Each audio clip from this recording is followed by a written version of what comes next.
Celebrating 49 years on the air, award-winning Farm Week is a production of Mississippi State University Extension. Today on Farm Week, lessons from the past to help fight the spread of the new world screwworm.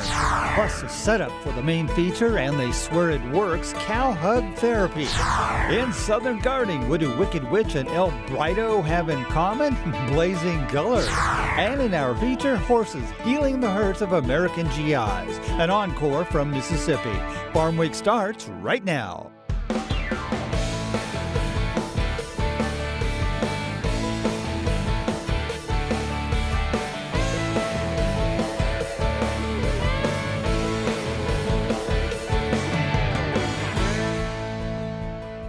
Hello everyone, I'm Zach Ashmore. And I'm Mike Russell. Thanks for joining us here on Farm Week, made possible by Mississippi State University Extension. Chances are you've heard of the New World Screwworm, a pest that threatens livestock. It was eradicated long ago in this country, but has been spotted again in Mexico. The USDA has announced a plan to fight the spread of the screwworm, and it includes the use of sterile insect technology we reported on in 2022. Here's an abbreviated review of that story from Colleen Bradford-Krantz. Fence requires ignition sequence start. 6, 5, 4, 3, 2, 1, 0. All engine running. Liftoff. We have a liftoff. This launch isn't shooting for the moon or a distant planet. No rocket boosters are needed. And the passengers inside? Insects. We developed, in collaboration with USDA, a drone-based system for releasing sterile insects. On a September day in western Michigan, the insects traveling during this routine drone launch by M3 Agriculture Technologies are codling moths. 6,400 moths. The bane of existence for many pear and apple orchard owners. Codling moth is really the worm in the apple. It's the primary pest. It's always been a nuisance for growers for the last 200 years in North America. It's the predominant pest worldwide. I think the only place where codling moth is not an issue or has not established is in Japan and some parts of Asia. Codling moths have long been a foe at Hayden Farms of Pasco, Washington. But when the apple and cherry producers switched a half dozen years ago to organic apple practices, meaning synthetic pesticides were no longer an option, they struggled to keep control. The major pest in apples by far is codling moth.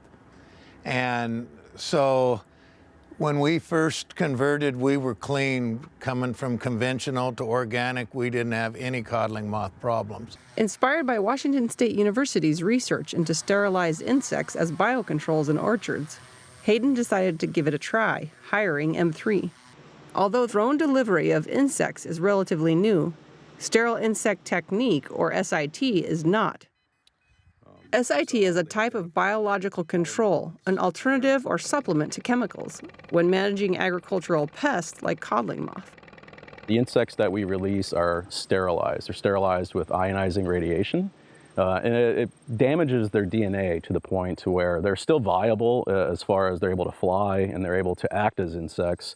But when they mate with another insect, with a native insect that's out in the target environment, they will lay an infertile egg. USDA has been using sterile insect strategies for decades, most notably when airplanes dropped sterilized pink bollworms. When we went up to Washington and started releasing sterile codling moth, then we treated 50 acres. In 2019, we treated 1,200 acres, and that was our first year of commercial sales. Now we are at 4,000 acres in 2022 and growing quite nicely. The U.S. will partner with Mexico to fight the screwworm, producing millions of sterile flies every week out of Moore Air Base in the southern tip of Texas. On the lighter side, in our feature later in the show, you'll see the use of horses at Mississippi State to heal the emotional hurts of military veterans. But first, building on that, you've heard of therapy dogs, but what about therapy cows? Hi, Johnny. We've been doing cow hug therapy sessions for hurting humans for 25 years now. You heard that right. Cow hug therapy. And if it sounds a little utterly unexpected, that's because it is. When LA was ravaged by fire, we had to step up and do something. He makes everybody happy. Ellie Lax founded the Gentle Barn in Santa Clarita 25 years ago. And at the end of the day, I would sit by my cow and she would wrap her neck around me and hold me. It's literally the greatest thing in the world. She says cow hug therapy started with her first bovine bestie, Buddha. And she would wash away the stress. And it's taken off from there. I couldn't keep them all to myself, and the world needed them too. Since then, it's changed countless lives, even hers. Now Lax has even written a book about it. The stories of the people that had no hope, who they have literally saved their lives. This kind of healing was real for Susan Hinshaw. Madonna actually changed my life. And these hugs came at just the right time. I thought, well, okay, a cow. So I thought, why not? Her home just burned down in the Palisades fire. She's also a full-time caregiver for her husband, who suffered a brain injury a decade ago. She knew exactly what to do. She gave me a great big hug. She says Madonna the cow gave her a kind of therapy she did not know she needed. And she wrapped her head around me. And just like any good therapist, the cows will intuit what you need. Madonna listened with her whole 2,000-pound body. Then I felt her relaxing every one of her muscles, and I really felt like she was telling me to do the same. And even when we were talking with Hinshaw, I was having this moment with, oh my gosh. In came Oliver from across the barn. Hello, Oliver. Hello. Hi. The most gentle and the most giant cow here. And she gave me tender, loving care. Look at this. What more could you ask? Oh.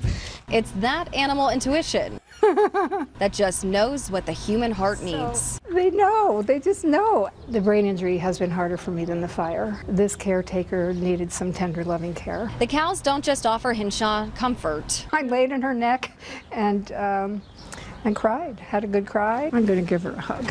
They reminded her that even in grief and exhaustion, joy has a way of sneaking in. It's just such a joy to get to know them. So I came back again to see Madonna. Lax says that is the power of cow hug therapy. It works without a single word. You don't have to talk. You don't have to remember.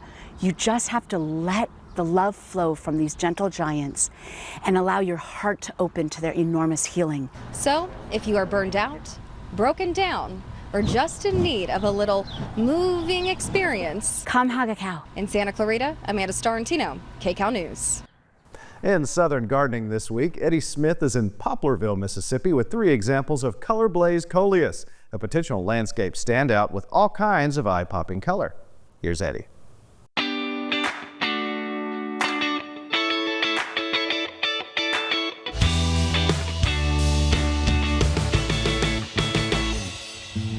Today, Southern Gardening is at the MSU South Mississippi Branch Experiment Station in Poplarville, Mississippi, where an impressive collection of color blaze coleus is putting on a show. Let's take a closer look at these standout varieties. Royal Pineapple Brandy is a true attention grabber with its bright chartreuse yellow foliage and deep burgundy veins. The scalloped and textured leaves seem to glow, making this compact, well-branched coleus a brilliant choice for garden beds. It typically grows 18 to 24 inches tall and wide, offering bold contrast and reliable color from spring through fall with minimal care. Next is Wicked Witch, a dramatic variety that features deep burgundy leaves edged in ruffled, bright chartreuse. This upright grower reaches 24 to 36 inches tall, making it ideal for adding height and dark contrast in containers or garden beds. Whether in full sun or shade, Wicked Witch delivers a powerful punch of color and texture that's perfect as a thriller plant. Rounding out the trio is El Brighto, a kaleidoscope of color with foliage in vivid shades of magenta, burgundy, lime green, and golden yellow. The elongated, serrated leaves form a bold, colorful display that subtly shifts throughout the season. Growing 24 inches to 36 inches tall and wide, El Brighto is a fantastic choice for mass plantings, large containers, or as a colorful focal point in any garden. With their bold foliage, vibrant color, and easy care nature, these coleus varieties are true standouts in the landscape. I'm Eddie Smith, and I look forward to seeing you next time on Southern Gardening. We'll take a break right here, but don't go away. Coming up, horses helping veterans heal from their traumas. It's a special encore report about a program in Mississippi State University Extension designed to use the intuitive and healing nature of horses to help former GIs regain confidence and stability. You'll meet a veteran whose story of continuing recovery is both powerful and inspiring. The healing power of horses, coming up on Farm Week. Don't go away.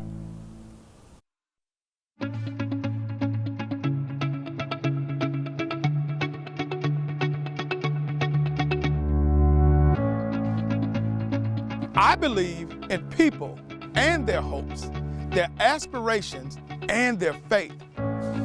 I believe in my own work and in the opportunity I have to make my life useful to humanity. I believe that education is a lifelong process, and the greatest university is the home. That my success as a teacher is proportional to those qualities of mind and spirit that give me welcome entrance to the homes of the families that I serve.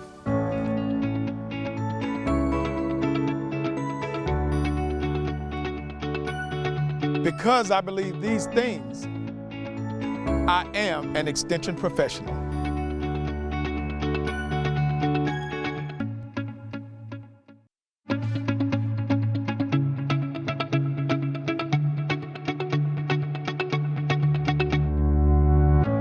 Believe in people and their hopes, their aspirations and their faith. I believe that education, of which extension work is an essential part, is basic in stimulating individual initiative, self-determination, and leadership. I believe that these are the keys to democracy, and that people, when given facts they understand, will act not only in their self-interest, but also in the interest of society. I believe in intellectual freedom to search for and present the truth without bias and with courteous tolerance towards the views of others. Because I believe these things, I am an extension professional.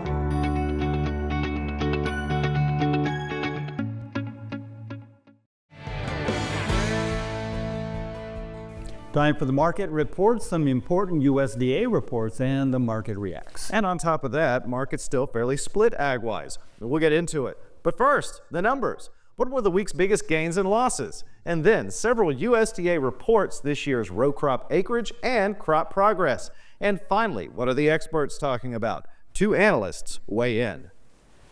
So, markets closed the week split again, both row crops and livestock affected. Let's take a look. The week's biggest gain, soybean oil up a little over 2 cents, almost a 4% increase from the previous week. The week's biggest loss, lean hogs, down more than 4 cents. That's nearly a 4% decrease from the previous week. So, several USDA reports recently. One we talked a bit about last week, the yearly acreage report, and also the latest crop progress report, getting us up to speed on how things look domestically on our major row crops so far. Here's what they said. In the annual acreage report, corn once again the big winner. 2025 acres up 5% from last year, and expected to rise or remain the same in 41 out of 48 states where corn is largely grown. Area harvested for grain also up 5% from last year.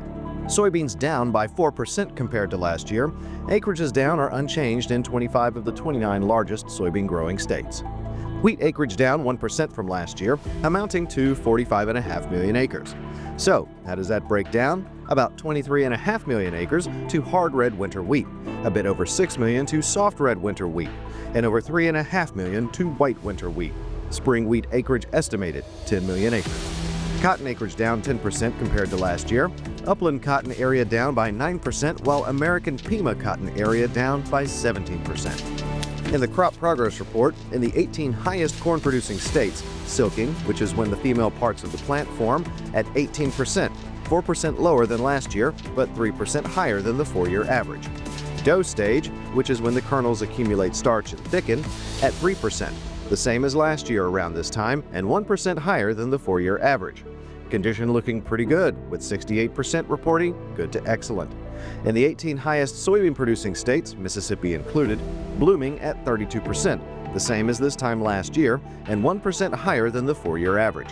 Setting pods at 8%, once again the same as this time last year, and 2% higher than the 4-year average. Condition also positive, with 68% reporting good to excellent. In the 15 highest cotton-producing states, Mississippi also included, squaring, the forming of the flower buds, at 48%, 3% lower than this time last year and 1% lower than the 4-year average. Setting bolls stage, which is when the fertilized flowers turn into bolls, at 14%, 4% lower than this time last year and 1% lower than the 4-year average. Condition a little discouraging, with only 45% reporting good to excellent. So now you have some context of how things look currently. What did the experts have to say? Well, turns out the acreage report didn't have a big effect on the markets, according to Chris Robinson, while Ernie Goss says, on an ag level, the markets are trending low these days and gives us some other factors to think about. We did have a little bit less acres than people had thought for corn, and some of the I states, the bigger producing states, had a little bit of a reduction, but nothing earth-shattering. And really, when that number came out, it was very, very, very quiet. And it's kind of more of the same. We've been in a pretty, not a very lucrative marketing year so far. We had our highs in February, and if I had told anybody back in February around Valentine's Day that that was going to be the high for a while, you know, and we did. We've had a kind of severe, downturn. Wheat dropped $1.50 since those highs. Corn dropped, spot corn, which is corn in the bin, dropped 80 cents. New crop corn dropped 65 cents. And you know, add that all together, and of course, with soybeans, from those February highs, we had about $1 sell-off. Now, we have had a little bit of a recovery, but it's been a difficult marketing year. It's been one of the more difficult marketing years, really, since I go back to like probably 2013, 2014. I think when we look back on these two quarters, that's first quarter of this year and second quarter that we've just finished, I think we're going to say we're in a recession. You look at 10 states, only 10 states had positive economic growth for the first quarter. Iowa and Nebraska, 2 states, had the worst in the nation, over -6% for each of the states. Now, it's annualized, not good at all. And now if you look ahead, I mean, it's like a rock skimming across the water, up and down, below and above. So it could be a recession.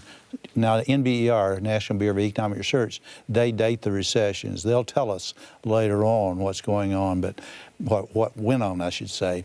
And I don't think it's been good. And if you look at what's ahead, looking ahead, we can almost say with pretty good certainty that the housing market is in pretty darn bad shape, or about to be bad. Now, this part of the country, in midsection, not nearly what we're seeing in the states of Florida, Georgia, Texas, California, and Arizona. Got some real inventory issues there. So housing is one of the chips that's going to be falling. So economic outlook going forward is not good in the short term. And back to the value of the dollar, I think the value of the dollar is going to continue to move down, and that's good for agriculture. It makes our goods and our manufactured goods, our agriculture goods, more competitively priced abroad. So right now, in our survey, bank CEOs and rural areas of 10 states, looking somewhat better. And I mean, I think we've hit a bottom for the ag sector. Going forward, it looks a bit more positive, and that's after 2023 and 24, not good, of course. 25 was supposed to be a good year. Well, it turned not so good, and a lot to do with tariffs and a lot to do with trade. And that's it for a deeper look into the markets. Seems crops are going well so far, but econ on a larger level a bit more precarious. Mike? Thanks, Zach.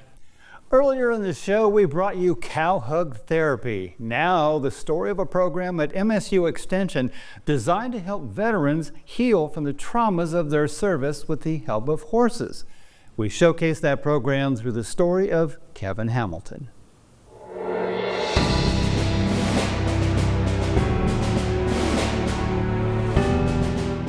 The few, the proud, the Marines, a recruiting slogan to be sure, but far more than that for some, including Kevin Hamilton. Raised in Houston, Mississippi, he entered the Marine Corps as a machine gunner, eventually moving to security forces. He earned a combat action ribbon for his service in Albania, and he served for 2 years on the carrier USS Independence, which sailed in the Persian Gulf and numerous other patrol zones around the globe. His training, as you might expect, was rigid, forceful, and some of it he is not allowed to talk about even now, decades after he left active duty. I used to play video games a lot. But his time in the military magnified a rough childhood, and it left him riddled with anxiety, isolated, defensive, and often overreactive and unable to relate to others. Got to a point where I couldn't go into a restaurant and eat if there was too many people or the noise level was too loud. And then certain sounds would just cause anxiety attacks. And just dealing with the public, people in general, was kind of hard. Kevin sought help, and a therapist referred him to the Equine Facilitated Veteran Support Program offered by Mississippi State University Extension. A full-time truck driver, he says it's been a godsend, helping him pull back from potential road rage incidents before they happen. You're trying to stay safe down the road, and they're cutting across your front bumper, or they're brake checking you. You know, and it's getting harder and harder to deal with without going into road rage yourself. He's been in the program for months now, and everyone agrees there's been good progress. He's thankful for the intuitive power of horses to help heal his traumas, though he's mindful of those vets who haven't been so fortunate. I got this band here. It says 22 a day. That's how many veterans on average take their own lives a day. They basically decide that they probably would have been better off if they had died in combat. That's the conclusion they come to. And it's 22 too many. And if you do the math, I think it's over 8,000 veterans a year. Emotionally, he's just in a different place. He seems happier. He seems more outgoing. He engages with the other veterans in the program. He's not as isolated. He sends things to me all the time to read and view, and so we can discuss them and talk about them. He's more interested in what's going on around him and less isolated. I think these horses have made all the difference for Kevin. Lori Irvin runs the Equine Assisted Learning programs at MSU Extension. She's a certified therapeutic riding instructor with a master's in counselor education and says the horses have a language all their own, and it works. I believe in it. I've seen it too many times. And I've had a lot of people tell me, I'm not going to believe that until I see it. And I just invite them to come out here and hang out. And we welcome visitors. If people want to do this work, I invite them to shadow me. We're always open to anybody. There will never be enough people doing this work. So if I can mentor someone or train someone or whatever I can do, I will do that, because this is such powerful work. Just because we can't explain it doesn't mean it doesn't work. You can just tell that they're very empathetic to a person once that person is able to soften themselves and become super vulnerable. And I think that's part of the key, is that most people are scared to be vulnerable with other people, but they're also super scared to be vulnerable with horses. And once you can get to that level of vulnerability with the horse will show you everything you need to see. It amazes you just how many little things they can pick up on, as far as, you know, how you're feeling, your emotions. They can literally hear your heartbeat from like 4 feet away. And so that's pretty amazing. and you can see them reacting to you in real time. Kevin says he's got more work to do, but he's inspired by this program offered at no charge by Extension. He'll stay in the saddle as long as he's able. It's like the final puzzle piece to what I've been looking for the 27 years since I got out. You know you need something, but you don't know what it is. And then that final piece clicks into place, and then you know everything's going to be okay. That's what this is for me personally, and that's what veterans need, is that final piece that's going to click into place for them and help them transition back to civilian life.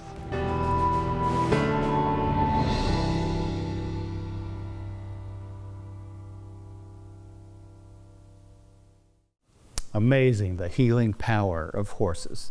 Well, next week, an encore from our series on the farm with the story of veterinarian Kim Klunk. She expected a certain amount of stress when she started practicing a few years ago, but long hours, deadlines, and money pressure take a big toll on your mental health. How do you cope, especially when rural areas don't have enough mental health resources? And that's just the tip of the iceberg. The story of Kim Klunk, that's next time on Farm Week. Remember, if you missed a story, look for past episodes of Farm Week on our website at farmweek.tv. And don't forget to follow us on Facebook and YouTube. See you next week. Thanks for watching.